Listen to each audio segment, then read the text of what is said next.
Rich people don't save money the way poor people do. And that's the uncomfortable truth no one talk about.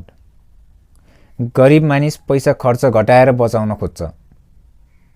धनी मानिस पैसा आम्दानी बढाएर बचाउँछ। गरिब भन्छ यो किन्नु हुँदैन, पैसा बचाउनु पर्छ।